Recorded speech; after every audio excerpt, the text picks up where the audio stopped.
compagnie de Natacha Miclot, chargée de communication à l'abbaye des Prémontrés à Pont-à-Mousson. Cabinet des curiosités. Alors, c'est pas une question piège, mais qu'est-ce que c'est déjà dans un premier temps un cabinet des curiosités?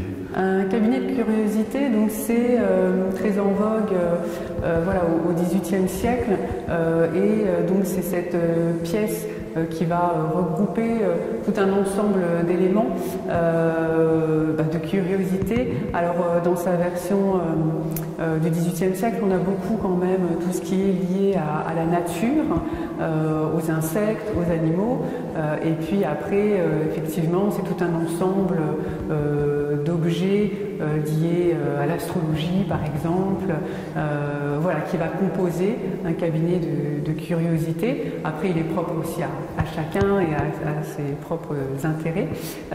Mais ici donc nous sommes dans un cabinet de curiosité artistique, puisque en fait on a une variété de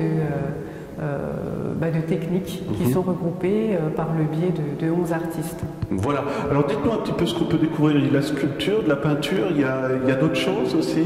Papier mâché par exemple. Ça exactement, aussi. Il y a également du papier mâché, il y a de la linogravure, de la sculpture sur pierre, de la sculpture en fil de fer, de la sculpture aussi avec du plâtre, et puis on a aussi du vitrail. Et j'en oublie, effectivement, on a aussi de la bijouterie contemporaine.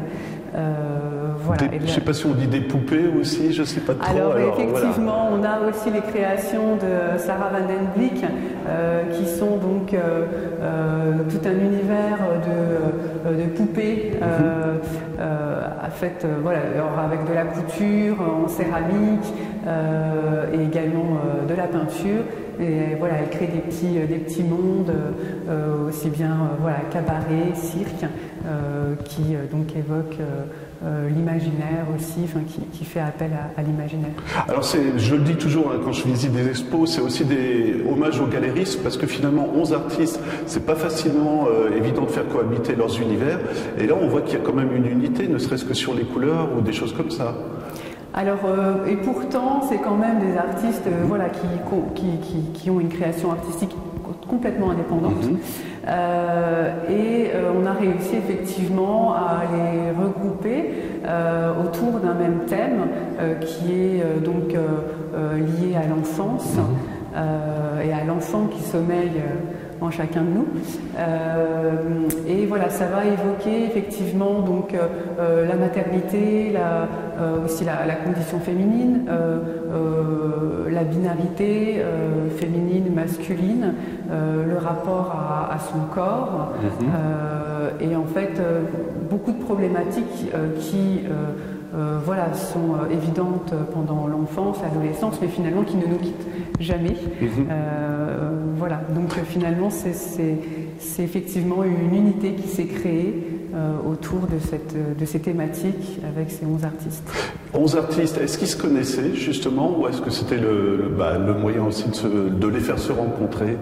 Alors il y avait quand même un noyau effectivement qui se connaissait, qui avait déjà exposé auparavant sur d'autres thématiques, avec d'autres œuvres. Et là effectivement on a intégré donc Géraldine Milanese, voilà, qui fait les sculptures en fil de fer. Et qui correspondait parfaitement donc à la thématique, qui était ravie de rejoindre le collectif. Voilà, alors on ne va rien cacher pendant que vous me répondez, je regarde un petit peu autour de moi, et c'est impressionnant les thèmes, parce que ça peut être, enfin, ce qui s'en dégage parfois, c'est très sérieux, vous parliez de l'enfance, et on sent qu'il y a des messages aussi dans ces œuvres-là.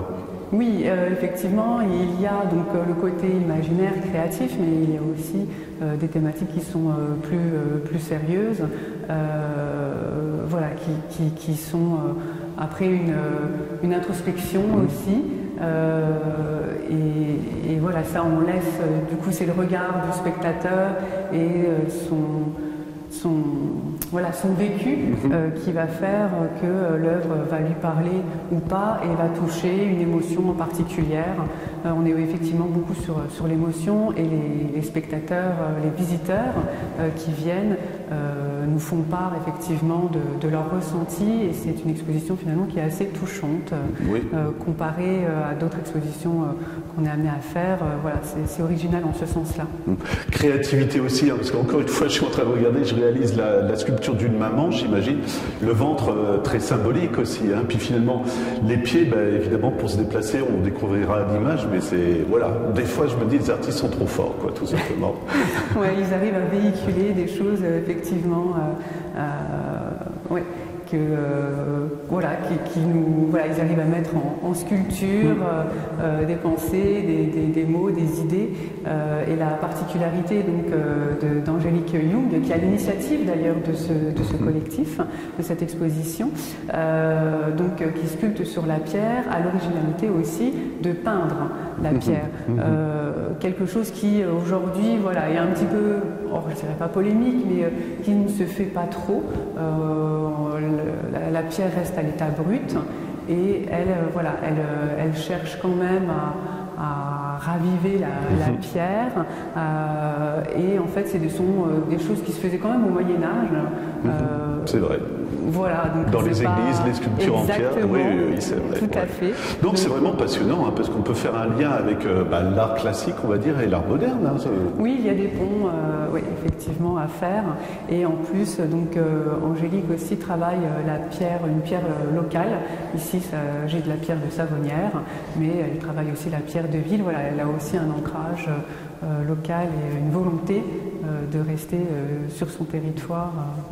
Et de le marquer comme ça aussi, finalement.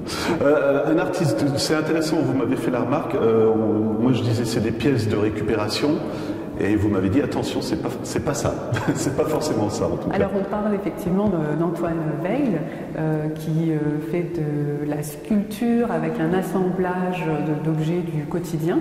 Il récupère grand nombre d'objets, mais il veut se détacher du courant d'upcycling, qui est très tendance actuellement, donc qui consiste en fait à créer en recyclant. Donc c'est ce qu'il fait, mais il ne veut pas en tout cas qu'on lui colle cette étiquette. Pour lui, sa démarche artistique se détache de ce courant. Débat passionnant aussi, qu'est-ce qui fait un artiste finalement, et qu'est-ce qui fait une œuvre d'art? Oui, c'est vrai qu'on peut être amené à se questionner. Est-ce que être artiste, ça veut dire être reconnu? Est-ce que ça veut dire qu'il faut vendre? Où est la frontière finalement entre un chef-d'œuvre et une croûte? C'est vrai. Voilà. Qui pourrait être un chef-d'œuvre pour le public aussi, finalement. Il y a des tas d'histoires comme ça. On pense aux enfants aussi, et je trouve ça excellent parce que pour initier les enfants à la culture, il faut les impliquer. Qu'est-ce qui se passe ici à l'abbaye des Prémontrés alors on a une volonté effectivement particulière pour les enfants qui puissent explorer d'ailleurs n'importe quelle exposition. Ici, effectivement, l'enfance s'y prête particulièrement pour cette exposition, mais pour d'autres expositions, on met à disposition un livret-jeu pour qu'ils puissent explorer et s'approprier en fait les œuvres et comprendre des petites subtilités par eux-mêmes. On aménage aussi un espace enfant où ils peuvent, après avoir été nourris, pouvoir créer et eux aussi proposer leurs propres œuvres, et ils peuvent d'ailleurs l'accrocher. On a aussi une petite fresque où ils peuvent aussi s'amuser. Et on propose aussi beaucoup d'animations, aussi bien pour les adultes que pour les enfants. Donc des ateliers de linogravure, des ateliers de couture, des ateliers de sculpture sur pierre, des ateliers parents-enfants, et d'autres animations petits, de 1 à 3 ans, et pour les 4-7 ans. Voilà. Voilà, vraiment toute dernière question, Natacha, c'est la question classique. Jusque quand et comment on fait pour se renseigner alors? Alors l'exposition est ouverte jusqu'au 24 avril, tous les jours sauf le mardi. Les horaires donc, sont de 10h à 18h. Vous retrouvez donc toutes les informations concernant l'exposition et les animations sur le site internet qui est abbaye-prémontré.com. Et après vous pouvez aussi nous appeler et il est possible donc de s'inscrire aux animations par téléphone ou en ligne. Voilà, merci beaucoup Natacha.